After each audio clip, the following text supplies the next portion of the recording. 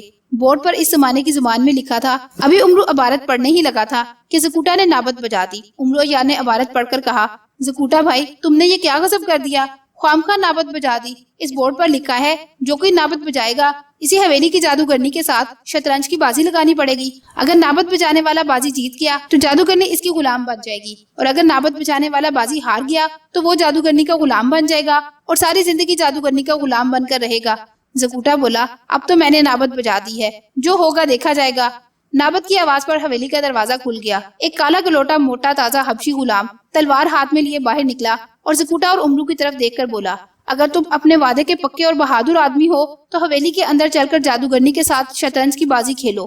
زکوٹا نے کہا، ہم وعدے کے پکے اور بہادر آدمی ہیں، ہم تیری مال کا جادوگرنی کے ساتھ چل کر شطرنج کی بازی لگائیں گے اور بازی جیت کر اسے اپنی غلام بنا لیں گے۔ حبشی غلام ہنس کر بولا، تمہارے جیسے کتنے ہی آدمی آئے اور آج تک جادوگرنی کے غلام بن کر اس کی خدمت کر رہے ہیں، چلو میرے ساتھ اندر آ جاؤ۔ زکوٹا اور عمرو یار حبشی غلام کے ساتھ حویلی میں داخل ہو گئے۔ اس کے بعد کیا ہوا یہ جاننے کے لیے سنتے رہیے اینک والا جن سٹوریز چینل پر۔